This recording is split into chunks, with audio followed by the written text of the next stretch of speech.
2020년 대구 청소년 참여예산제 청소년 예산 아카데미 교육을 진행하게 된 대구광역시 청소년 활동진흥센터 장지영이라고 합니다. 올해 교육이 화면으로만 진행되기 때문에 여러분과 직접 얼굴을 보고 이야기를 하지 못해 너무 아쉬운데요. 그래도 오늘 교육에 모두 잘 참여해 주실 거죠? 오늘 교육은 참여예산제란 것이 무엇인지 실제로 적용된 다양한 사례들을 보고 동아리원과 함께 논의하고 작성하게 될 제안서는 어떤 내용이고 어떻게 쓰는 것인지에 대한 교육이 진행됩니다. 비록 여러분들의 모습이 저에게 보이진 않지만 교육 중간중간 참여할 수 있는 부분이 있으니 많이 참여해 주시면 좋을 것 같습니다. 그럼 교육 바로 시작하겠습니다. 교육의 전체 목차입니다. 오늘 교육의 내용은 먼저 주민참여예산제와 청소년참여예산제가 무엇인지에 대한 내용을 중심으로 참여예산제 이론 교육이 진행됩니다. 두 번째로는 참여예산제의 다양한 적용 사례를 소개하고 정책 제안서 양식과 세부 작성 방법을 안내합니다. 마지막으로 동아리 활동에 대한 간략한 안내가 진행됩니다. 자, 교육에 들어가기 앞서 바로 교육만 진행되면 너무 지루하고 어렵겠죠? 여러분들의 뇌를 조금 더 말랑말랑하게 만들 뇌풀기 문제를 준비해 보았습니다. 문제 중간에 화면을 잠시 멈추고 답을 아는 친구는 정답을 외쳐주세요. 첫 번째 뇌풀기 문제입니다. 물음표에 들어갈 알파벳과 그 이유는 무엇일까요? 여러분도 잠시 화면을 멈추고 생각해 보세요. 과연 현장에서 정답을 맞춘 친구들이 있을까요?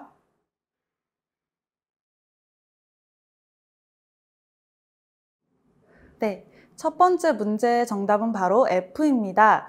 1부터 10까지의 숫자를 영어로 한 뒤 맨 앞에 이니셜만 표기했으므로 문제의 답은 숫자 5를 나타내는 영어 5의 F입니다.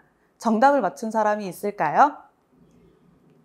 두 번째 문제입니다. 성냥개비 문제인데요. 위에 그림과 같이 성냥개비가 나란히 6개 있습니다. 성냥개비를 건들지 않고 5개를 더 추가하여 9를 만드는 문제입니다. 화면을 멈추고 참여해 볼까요?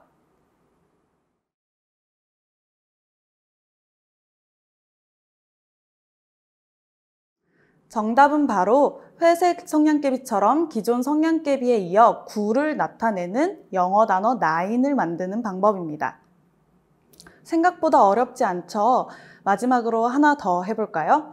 잠시 화면을 멈추고 함께 참여해보세요. 돼지가 9마리 있습니다. 돼지를 한 마리씩 가두려면 정사각형 2개를 어떻게 배치해야 할까요?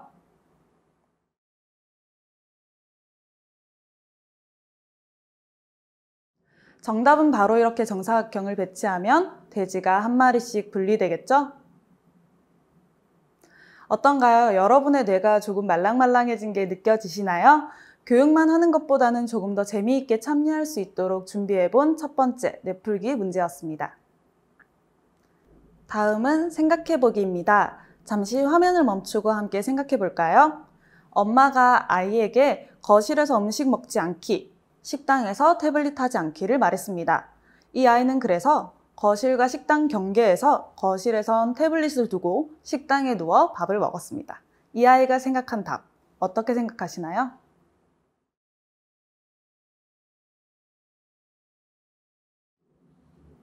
다음 사진을 보면 또 어떤 생각이 들까요?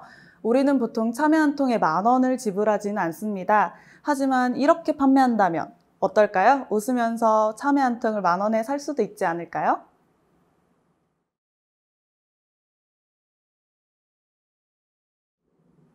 이 사진은 어떻게 생각하십니까? 나눗셈에서 틀린 부분을 찾아 바르게 계산하는 문제, 어릴 때 우리가 많이 풀어봤던 문제인데요. 과연 선생님은 이 아이가 적은 수학의 답에 대해서 틀렸다고 말할 수 있을까요? 이런 정답은 있으면 안 될까요?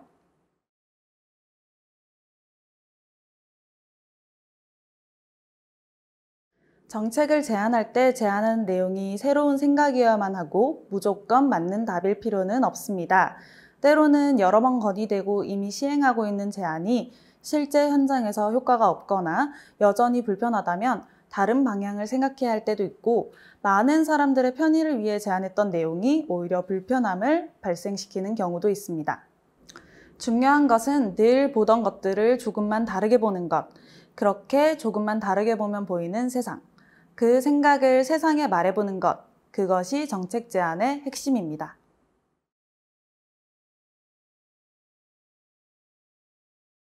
그럼 본격적으로 청소년 참여 예산제 이론 교육에 들어가 보도록 하겠습니다. 앞에 나온 다르게 보는 방법을 고민하기에 앞서 참여 예산제가 무엇이고 어떻게 참여할 수 있는 것인지 알아야 잘 참여할 수 있겠죠? 먼저 여러분들께 물어보고 싶어요. 청소년 참여 예산제가 무엇일까요? 여러분이 생각하는 청소년 참여 예산제는 어떤 것인가요? 아마 직접 말로 하는 친구들은 없겠지만 모두 마음속으로는 생각해보고 있을 것 같은데요. 여러분들이 생각해본 참여 예산제도 내용은 바로 이런 게 아닐까 싶습니다. 누가 대구광역시의 주민인 청소년이 어디에? 대구광역시의 예산 집행 과정에 무엇을 제안을 통해 직접 참여한다. 뇌풀기 문제에서 생각해본 것과 마찬가지로 여러분들이 생각한 내용 중에 틀린 답은 없습니다. 이제 청소년 참여 예산제가 무엇인지 아주 조금은 알 것 같나요? 좀 더 자세하게 알아보겠습니다. 청소년 참여 예산제에 대한 내용을 다루기 전에 우리는 몇 가지 개념들을 정리해 볼 건데요. 먼저 정책이라는 단어 많이 들어봤을 겁니다. 사회복지 정책, 청소년 정책. 우리의 일상에서도 많이 접하는 단어인 정책이란 무슨 뜻일까요? 흔히 말하는 정책을 수립한다는 것은 어떤 것일까요? 정책이란 정부나 정치단체, 개인 등이 정치적인 목적을 실현하거나 사회적인 부분을 해결하기 위해 취하는 방침이나 수단을 뜻합니다. 정책을 수립한다는 것은 여러 가지 목적을 실현시키거나 사회적인 부분을 해결하기 위해 법령과 조례를 만들어 정책이 실현되도록 하는 것을 말하는데요. 이 과정에서 실현할 때 중요한 것이 바로 예산입니다. 만약 예산이 무한정이라면 새롭고 좋은 정책을 무한정 실현해 볼 수 있겠죠? 하지만 우리 모두 알고 있다시피 예산은 한정되어 있고 동일한 예산 범위 내에 어떻게 분배하고 어떤 정책을 만들어야 할지 정책을 만드는 사람들은 늘 이 부분이 고민스러울 수밖에 없습니다.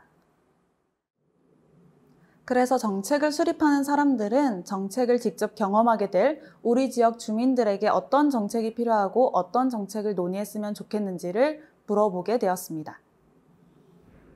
그것이 바로 주민참여 예산제입니다. 주민참여 예산제란 지역의 예산 편성 과정에 주민들이 직접 참여하고 의견을 제시하여 주민 스스로 예산의 우선순위를 결정하게 되는 제도입니다. 그렇다면 지금 화면을 보는 여러분, 즉 청소년은 참여할 수 없을까요? 어떻게 생각하시나요? 청소년도 주민에 속하기 때문에 여러분도 정책 제안에 참여할 수 있습니다. 오히려 청소년의 입장에서 좀 더 필요한 정책이 있을 수 있고 청소년의 새로운 시각이 필요하다는 생각이 들게 되어 나온 것이 바로 청소년 참여 예산제입니다. 청소년 참여 예산제란 예산의 일정 부분을 청소년들이 제안한 실현 가능한 의제를 채택해 배정하는 등 청소년에게 정책 과정에 참여할 실질적인 권한을 부여하는 제도입니다. 청소년 참여 예산제는 주민 참여 예산제의 일부 프로그램으로 정책 제안을 할 수 있는 주민을 청소년으로 한정하여 어른들의 시각이 아닌 청소년의 시각에서 필요한 정책을 제안하고 청소년의 의견을 듣고자 진행하게 된 제도입니다. 청소년이 정책에 참여한다는 것은 어떤 것을 의미할까요? 정책의 대상자로만 인식되던 청소년이 실질적인 정책 결정과 예산 편성의 하나의 주체로 참여하게 된다는 것을 뜻하는데요. 즉, 정책의 대상자로만 생각되던 청소년이 주민이라는 하나의 주체로 인정받고 그들의 의견도 주민으로서 수용하겠다는 의미를 가지고 있습니다. 또한 교육의 대상자로만 보는 것이 아니라 청소년에게 필요한 정책을 들어보고 예산을 쓰고 투자함으로써 청소년을 미래 세대의 주인공으로 본다는 의미를 가집니다. 이렇게 주민이 직접 지역의 예산 편성 과정에 참여하게 되면 어떤 점이 좋을까요? 우선 예산을 어디에 사용하는지 여부가 투명하게 공개되고 정책을 수립할 때 주민의 의견이 반영되기 때문에 주민투표를 통해 수립되는 정책을 제공함에 있어 조금 더 공정하다는 점이 있겠죠. 또한 정책에 주민이라면 누구나 참여할 수 있으니 참여가 쉽고 개방적이라는 점에서 주민 참여 예산제를 통해 재정 민주주의를 실현시킬 수 있습니다. 그렇다면 주민은 예산 편성 과정 어디까지 참여할 수 있을까요? 정책을 제안하고 예산 편성 과정에 참여하는 단계뿐만 아니라 정책을 집행하고 결산하는 과정에서 모니터링을 하는 과정까지, 즉 예산 제안부터 결산까지 모든 과정에 주민들이 참여할 수 있습니다. 여러분이 제안한 정책 중 예산 편성이 되어 2021년도 운영될 정책에 대해 정책이 실제로 잘 이루어지고 있는지, 실제 현장에서 부족한 점이나 보완할 점이 있는지 관심 있게 지켜보는 것까지가 주민으로서의 참여입니다.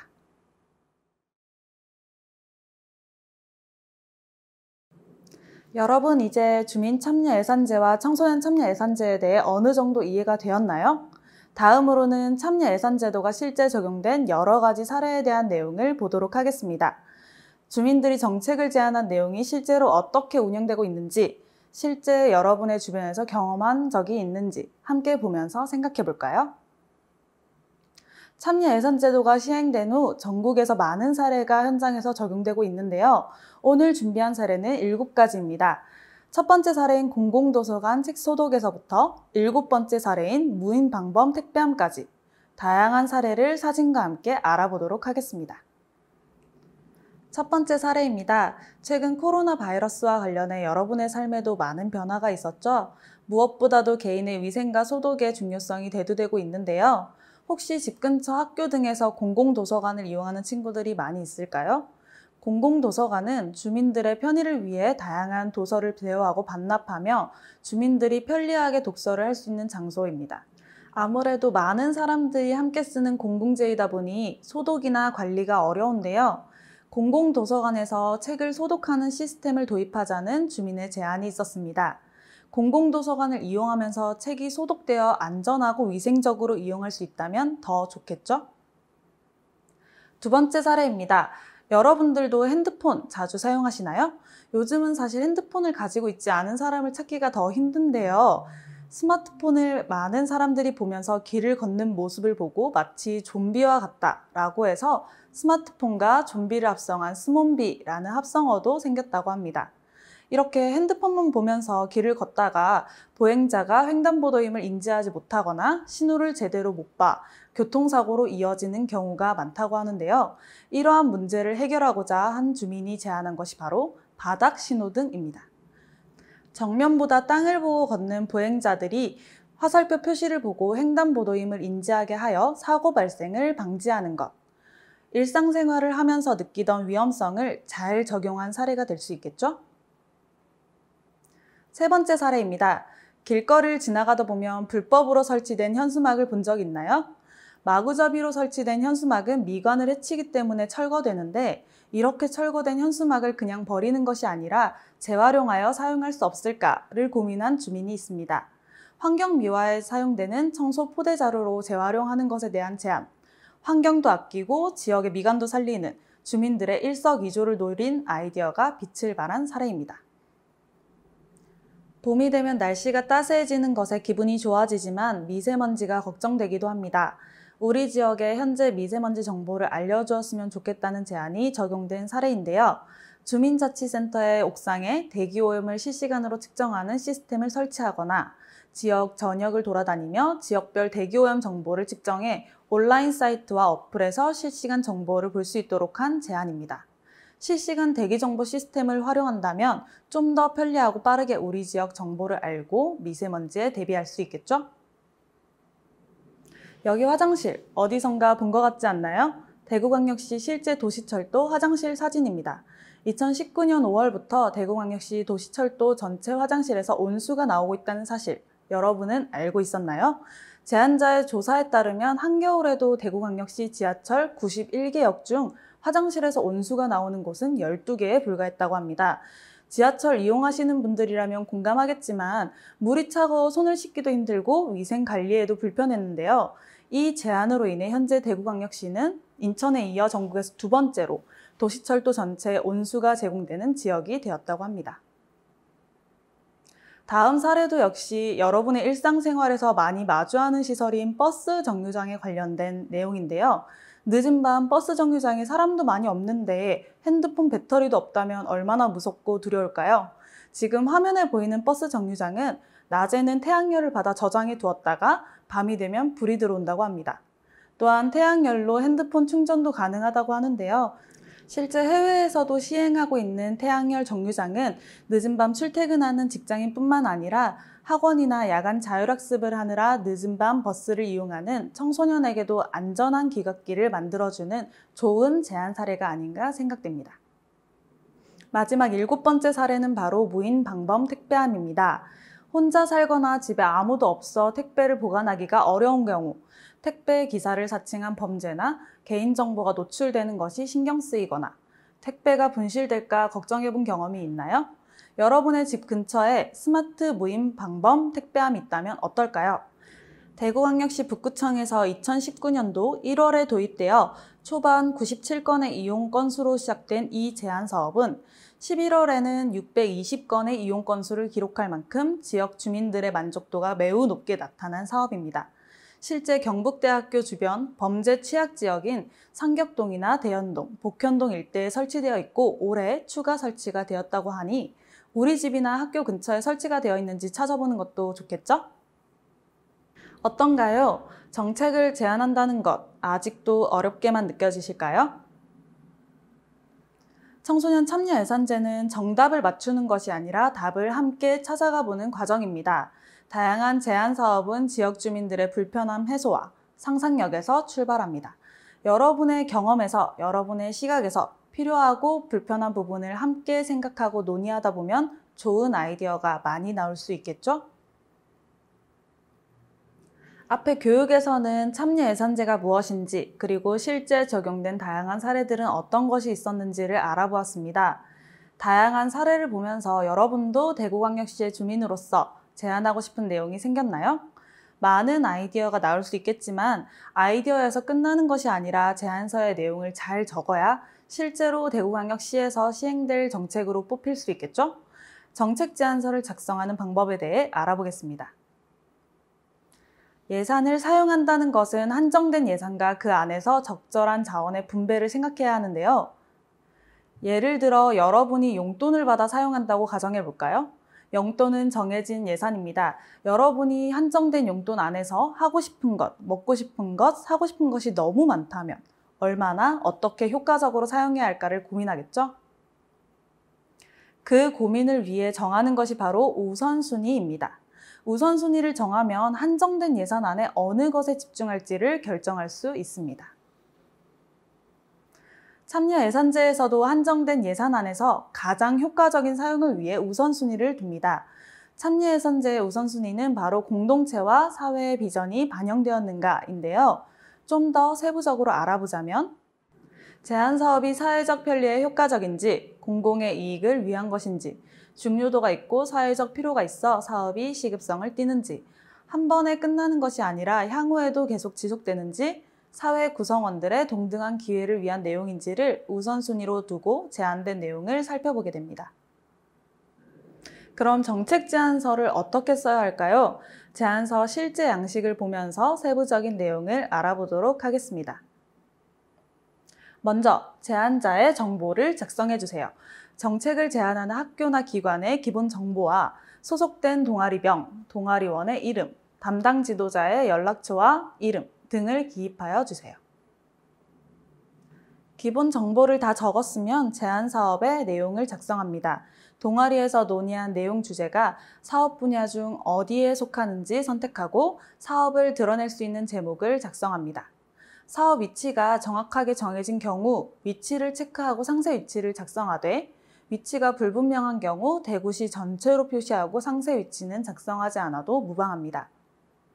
다음은 사업기간과 사업비 작성입니다.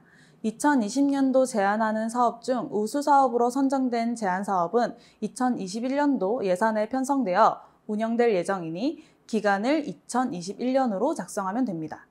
여름철, 겨울철, 벚꽃 시즌 등 특정 기간에 운영되는 사업을 제안하는 경우 사업기간 옆에 괄호에 작성해 주시기 바랍니다. 사업비는 제안된 사업이 실제로 진행될 때 필요한 소요 예산을 작성합니다. 앞에 나온 제안 사업을 예시로 하자면 바닥 신호등 설치 사업의 경우 바닥 신호등의 기본 가격이 얼마인지, 설치할 장소는 어디고 그 면적이나 공간에 따라 필요한 개수가 얼마나 들지 세부적인 예산들을 생각해 볼 수 있겠죠. 제안서 작성 후 컨설팅이 진행되고 난 뒤 대구광역시청과의 연계로 제안사업과 관련 있는 시청 사업부서의 검토를 받을 예정이니 정확한 사업비를 적지 않아도 무방합니다. 사업 내용은 대략적인 사업의 소개와 주제를 간략하게 작성하면 됩니다. 바닥신호등 사례를 예로 들자면 청소년 보호구역인 대구시 땡땡구 땡땡거리는 보행자의 스마트폰 이용으로 횡단보도 신호 인지도가 낮아 잦은 사고 발생의 원인이 되고 있다. 보행자 신호 인지도 향상을 위해 바닥신호등 설치 사업을 제안하고자 한다. 와 같이 작성할 수 있겠습니다. 현황 및 문제점은 동아리에서 제안을 하게 된 주요 원인, 문제점 또는 필요성, 취지에 대한 내용을 작성합니다. 사업을 제안하기 위해 조사한 현황과 유사한 사례 등을 작성할 수 있습니다. 예를 들어 경찰서의 협조를 통해 땡땡거리 교통사고 발생 현황 조사 결과 보행자의 스마트폰 사용 중 횡단보도 미인지로 인해 사고 발생이 다수다. 전체 사고 발생 비율의 몇 %를 차지한다. 와 같이 작성하면 됩니다. 개선 방안과 조사 자료는 문제점 또는 필요성, 취지로 작성한 내용에 대한 개선 방향이나 보완하기 위한 내용을 작성하면 됩니다. 문제점은 현황 및 문제점에 작성하고 이를 보완하기 위한 제안 사업 내용을 개선 방안에 적으면 되겠죠? 조사 자료는 분석한 자료, 현장 사진, 인터뷰 내용, 참고할 만한 사진 및 자료 등을 작성합니다. 문제점을 조사했던 논문이나 신문 조사 자료는 제안된 내용과 관련하여 기사 등을 넣어도 됩니다. 기대 효과 및 개선 성과는 본 제안 사업이 실제로 적용된다고 생각했을 때 사업의 기대 효과 및 개선 성과를 작성하는 부분입니다. 대구광역시에 살아가는 주민들에게 어떤 부분이 도움이 될지, 특히 청소년 참여 예산제에서는 청소년의 어떤 부분에 도움이 되는지를 작성하면 좋겠죠? 그 외 기타 자료와 내용은 기타란에 추가하여 작성이 가능합니다.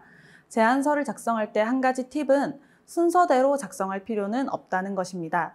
논의하고 자료를 찾아보면서 먼저 작성할 수 있는 부분부터 작성하고 좀 더 시간이 걸리거나 자료를 찾아봐야 하는 부분은 천천히 작성해도 됩니다. 지금까지 참여 예산제가 무엇인지, 어떤 사례들이 있는지, 제안서를 어떻게 작성해야 하는지를 알아보았습니다. 이제 교육이 거의 끝나가는데요. 마지막으로 동아리 활동을 안내해 드리고자 합니다. 동아리 활동은 다음과 같습니다. 제안서 양식의 사업 분야 8가지 영역을 생각해보고 청소년이 살고 싶은 대구를 주제로 논의해보는 것입니다. 8가지 영역은 다음과 같이 안전, 교통불편, 시설 설치 및 개선, 문화, 지원, 교육, 지역사회 연계, 기타 부분에서 대구광역시에서 청소년으로 살아가면서 불편했던 경험이나 지원받고 싶은 내용을 생각해 보세요. 여기서 주의할 점은 학교 내 활동에 한정해서 생각하는 것이 아니라 주민으로서의 영역에서 청소년이 누리고 원하는 것들을 고민해 보는 것이 중요합니다. 자, 이제 모든 이론 교육이 끝났습니다. 이제 동아리별 활동이 진행됩니다. 논의 방식이나 회의 방식은 자유롭게 하시면 됩니다. 한 번씩 해봤던 브레인스토밍 방식이나 글이 아닌 그림으로 표현해보는 방법. 영역별 관련된 내용을 작성해보거나 각자의 경험을 포스트잇에 적고 동아리원과 논의 후 같은 분야끼리 포스트잇을 분류해보는 방법. 일명 로터스법, 영꽃개화법이라고 하는 아이디어 도출 방식도 좋고 문제를 중심으로 해결점을 생각해보고 찾아가는 방법도 좋습니다. 동아리에서 하고 싶은 논의 방식을 자유롭게 하여 주제를 논의해보세요. 동아리별 논의를 진행한 후 동아리에서 집중적으로 조사할 제안 주제를 정합니다. 이에 맞는 자료를 조사하고 최종적으로 제안서를 작성하게 됩니다. 여기까지 모두 진행된 동아리에서는 작성된 제안서를 7월 3일 금요일 22시까지 사업 담당자에게 메일로 발송해 주세요.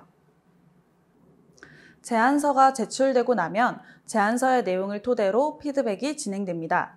제안서에서 더 보완되면 좋을 내용이나 자료와 관련해 안내받고 궁금했던 점이나 작성하면서 어렵고 헷갈렸던 부분을 질문하고 제안서를 보완해 나가게 됩니다.